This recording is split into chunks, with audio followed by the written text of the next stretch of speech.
PCT 마무리하겠습니다. PCT는 시험 문제 나올 수 있는 게 2차용으로는 한정되어 있습니다. 문제를 만들기가 좀 어려워서 1차에서 출제될 수 있는 쟁점과 2차에서 출제될 수 있는 쟁점이 좀 갈리는데, 먼저 파트 1 PCT 출원했을 때 수리관청에서 방식 업무하는 라인입니다. 여기는 기출문제 이미 출제되었습니다.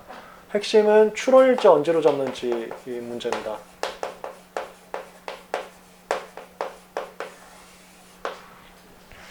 먼저 방식상 하자 있는 것이 보안명령하고 보정명령이 있는데,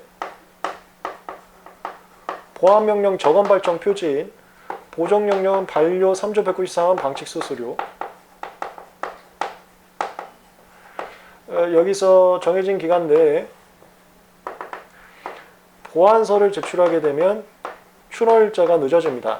이거 잡는 겁니다.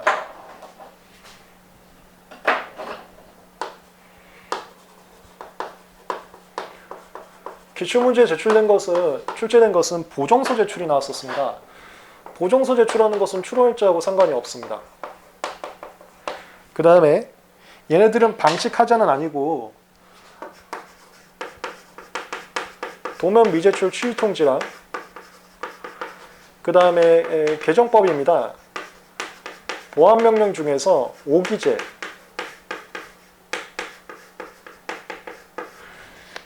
이쪽은 발명의 설명 청구범위 아예 누락한 경우인 거고, 이쪽은 기재는 했지만 잘못 기재한 경우. 이 두 사안은 방식적 하자라 보기에는 좀 애매하고, 다만 추가적으로 만약에 어떤 서면을 냈을 때 도면을 추가적으로 제출하거나 오기재된 거에 대해서 수정하는 보안서를 제출하게 되면 발명이 바뀔 가능성이 있으니까 출원일자를 늦춰버립니다. 출원일자는 건 선출원주의 하에서 언제로 잡는지가 굉장히 민감한 부분이어서 이런 것들은 발명이 보완되거나 바뀔 염려가 있어서 출원일자가 늦어집니다. 이 라인들 2개 잡아두시면 됩니다. 이게 파트 1에서 출제 가능한 쟁점입니다. 간단합니다. 그 다음에 파트 2. 얘는 제가 실전 GS에서 아예 생단문으로 준비해놨습니다. 그것만 연습하시면 절대 두려워할 게 없을 겁니다. 국제 단계에서 심사와 공개하는 건데, 공개는 시험 문제 나오지 않고 1차에선 나왔지만 2차에선 나올 수가 없고 심사하는 게 나올 겁니다. 국제조사하고 국제예비심사 대비하시면 됩니다. 얘 좀 잡아드리면, 국제조사는 첫 번째 국제조사 대상인지 아닌지를 먼저 보게 됩니다. 이거 1차 시험에도 안 나오고 2차 시험에도 안 나오는데 중요한 쟁점입니다. 언젠간 나올 겁니다. 그게 특허로서 보호 대상이 아니거나 단순 발견 또는 단순 원리, 인간의 인위적 약속, 그 다음에 뭐 의료행위, 이런 것들은 국제조사 하지 않습니다. 그리고 현저히 기재가 불비해서 발명이 무슨 소리인지 모르겠다, 국제조사 하지 않습니다. 심사 대상인지 아닌지 잡고, 두 번째 단일성 잡습니다. 먼저 제가 1차 때는 국제조사, 국제예비심사를 이렇게 이해를 시켜드렸었습니다. 여기가 이제 와이포에서 주관하는 거고, 와이포는 UN 소속기관 중 하나고, UN이라는 것은 잘 사는 애들이 못 사는 애들 도와준다가 모토기 때문에, 여기서도 심사 잘하는 사람들이 심사 조금 떨어지는 국가들 도와줘라. 그래서 한번 예시를 삼아서 심사를 보여줘라. 이런 식으로 제가 이해를 시켜드렸는데, 그것은 이제 논술적인 답안지 쓸 때에는 답안지 쓸 때 일반적으로 많이 쓰는 게 꼬리 물기라고 하지 않습니까? A면 B고 B면 C고. 그 구성을 이루기에는 좀 쉽지가 않습니다. 그래서 2차에서는 답안지용으로 다른 취지를 또 설명을 드리는데, 그게 이겁니다. PCT 출원을 하게 되면은 PCT 출원인이 등록 가능성을 예측할 수 있게 하도록 잘 나가는 특허청에서 산업사회과서 신규진보성에 대해서 심사를 해줘라. 이렇게 해주면 답안지 쓰기 좀 좋습니다. 국제조사라는 것은 출원인 이익을 위해서 만들어준 거다. 등록 가능성 예측을 위해서.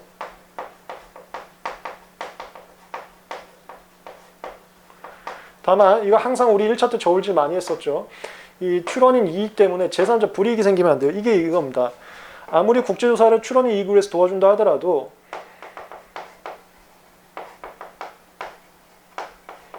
국제조사 대상이 아니거나 국제조사료 45만 원밖에 안 내는데 일거리가 더 많으면은 안 해줍니다. 단일성 위반됐을 때는 추가 수수료 납부를 요구하고, 추가 수수료 납부하지 않으면 청구항 1항부터 하나의 그룹을 이루는 것까지만 심사를 해주고 나머지는 심사를 안 해줍니다. 그게 여기 국제조사기관의 불이익 쪽을 고려해서 제한하는 거고요. 심사 대상과 단일성까지 됐으면 이제 국제조사를 합니다. 국제조사한다는 게 29주랑 각호주의 검색하는 겁니다.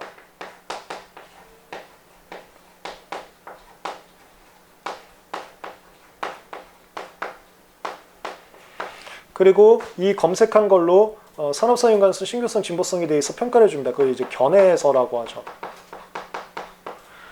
이게 국제조사고요. 그 다음에 예비심사라는 것은 국제조사에서 견해서가 지나치게 불이익하게 나왔을 때, 예를 들어서 뭐 전체 청구항이 신규성이 없다고 나왔을 때 출원인한테 보정 후 청구항에 대해서 등록 가능성 예측할 수 있는 기회를 부여하고자 예비심사를 출원이 하고 싶으면 또 하게 만들어졌습니다.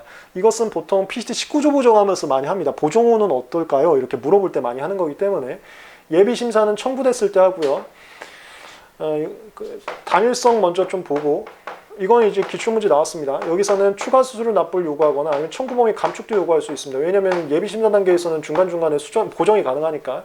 그렇게 해서 국제조사는 필요하면 또 하고 필요 없으면 안 합니다. 국제조사라는 게 29간 각호주의 검색하는 건데, 청구 범위 보정으로 해서 발명이 많이 바뀌었으면 국제조사를 다시 해야 될 테니까 필요한 경우에는 국제조사를 하지만 그렇지 않은 경우에는 국제조사 때 국제조사한 거 이걸 갖다가 참고로 합니다.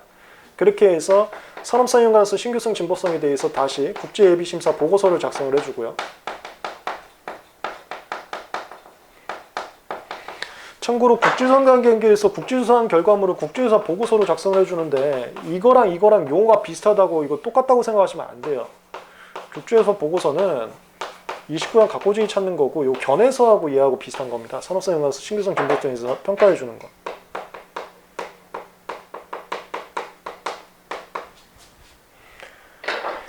그리고 예비심사는 특징적인 게 있습니다. 우리나라 일반 출원하고 비슷한 게 있는데 예비심사 보고서 작성하기 전에 예고 통지를 해줍니다.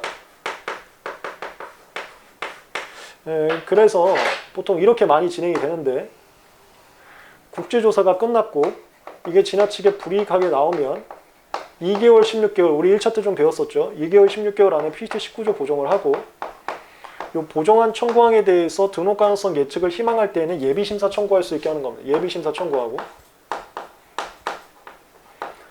그럼 예비심사 하는데 예비심사 또 신규성, 진보성 좀 불이익하게 나올 것 같으면 예고 통지를 해줍니다. 요 예고 통지 받고 예비심사 단계에서는 출원인이 의견서를 내거나 PC 3사조 보정을 할 수가 있어요. 그래서 최종적으로 국제 예비심사 보고서 나오는 요 예고 통지 라인이 얘입니다. 그래서 1차 때는 이렇게도 했었죠. 국제조사 일방적 단계, 국제 예비심사는 출원인과 의견 교환이 가능하다. 그게 이 예고 통지에서 나온 겁니다. 요 내용 생단문으로 나중에 실전 JS에서 답안지도 참고해 보시기 바랍니다. 기출문제는 단일성 위반됐을 때의 대비가 나왔고요. 그 다음에 기출문제 또 하나 나온 게 이거는 이제 등록 가능성 PCT 출원한테 예측 가능하게 해주려고 만든 거긴 한데 이 국제조사 국제예비심사는 지정국의 구속력은 없습니다. 모든 나라가 이 결과대로 꼭 따라야 된다는 건 없고 이건 참고자료에 불과합니다. 이게 이제 기출문제에 나왔어요. 구속력 없는 예비적 견해에 불과하다.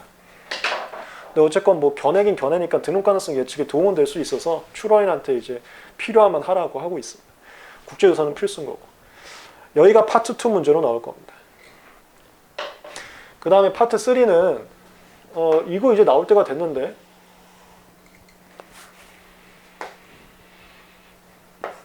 지정국에 진입하는 겁니다.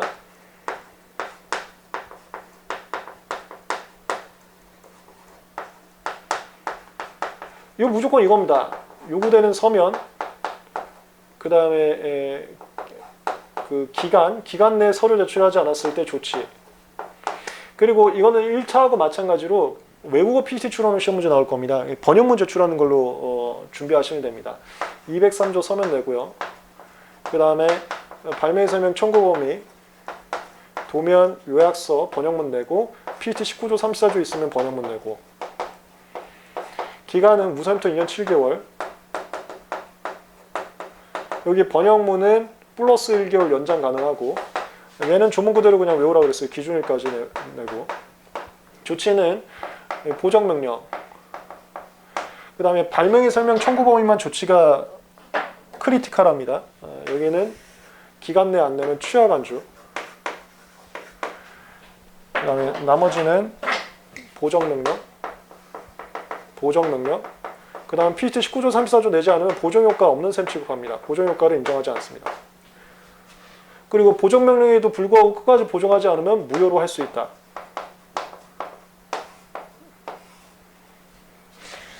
이거 사례지 핸드북에 답안지 있으니까 단순하게 하시면 됩니다. 요거 그대로 그냥 쓰시면 되는 거예요. 답안지로 목차 잡고.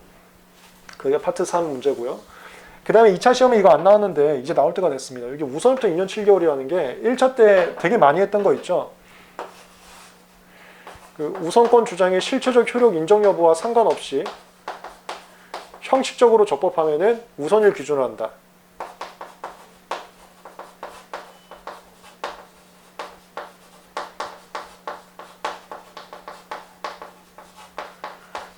그거 뭔지 아시죠? 이게 A를 추론했고 요걸로 PT 추론하면서 우주를 했는데 B로 PT 추론을 한 거예요. 그러면 이 발명이 여기에 기재되어 있지 않고 기재된 것과 마찬가지도 아니면 얘는 우선일로 신진선악을 판단받을 수 없습니다. 그게 실체적 효력을 인정받을 수 없다는 거예요. 실체적 효력을 인정받을 수 없어도 이 우주의 방식만 적법하면 전부 다 우선일 기준으로 합니다. 그래서 실체적 효력을 인정받지 못한다 하더라도 우선일 기준으로 2년 7개월이 잡힌다. 이 기간. 이거 아직 2차 시험에 안 나왔습니다. 파트 4는 시험 문제 나오기 어렵습니다. 이거 1차용이지 2차에는 이거 문제 만들기가 너무 어렵기 때문에 제가 봤을 때 시험 문제 나오지 않습니다. 그나마 나온다면 특허관리인 정도인데 파트 3 할 때는 제외자라 할지라도 특허관리는 없이 할 수가 있어요. 다만 기준부터 2개월 안에는 특허관리는 선임해야 된다. 요 정도. 나머지는 1차 때 했던 거 단순한 게 리마인드만 하시고 2차 시험에는 나오기 어렵습니다. 그동안에 나온 적도 없고요. 파트 1, 2, 3 정도만 잘 준비하시면 되겠습니다. 410페이지. 국제 추론의 장단점은 답안지용으로 쓰기에는 적합하지 않습니다. 이렇게 추상적인 문제는 잘 안 나오기 때문에 간단하게 한번 준비를 해보시고 411페이지 이게 파트 1 추론일자 인정인데 그 2번 추론일 인정 적원 발정 표지인 일단 외워두시고 그 다음에 411페이지 1번이 적원 발정 표지인에 문제가 있는 거고 2번이 이게 요번에 신규 개정법입니다. 요거는 아예 안 쓴 게 아니라 잘못 기재한 경우 그 다음에 3번이 도면 미제출 출통지 여기요. 여기 도면 미제출 잘못 기재한 경우 그래서 보안서나 도면을 나중에 내면은 발명이 보완되거나 추가될 수 있기 때문에 발명을 낸 날짜에 출원일자를 인정해야 되니까 출원일이 늦어진다. 그 라인입니다. 그다음 보정명령은 보정서 낸다 하더라도 출원일자하고는 상관없다. 413페이지 대표자나 대리는 1차용이지 2차는 나오지 않습니다. 414페이지 여기가 이제 파트 2 문제 이미 기출이 됐고 이제 슬슬 다시 한번 기출될 때가 됐습니다. 국제조사하고 국제예비심사 비교하시면 되는데 416페이지에다가 표로서 다시 정리해 놨으니까 참고하셔서 나중에 실전지에서 답안지를 외우시면 되겠습니다. 그 다음에 글쎄요 얘는 시험 문제 나오긴 좀 어려울 것 같긴 한데 1차용은 나오지만 이게 파트 1과 파트 2 요걸 이제 국제단계라고 합니다. 국제단계에서 PCT 19조 34조 보정하고 달리 명백히 잘못된 기재에 대한 정정신청이라고 있습니다.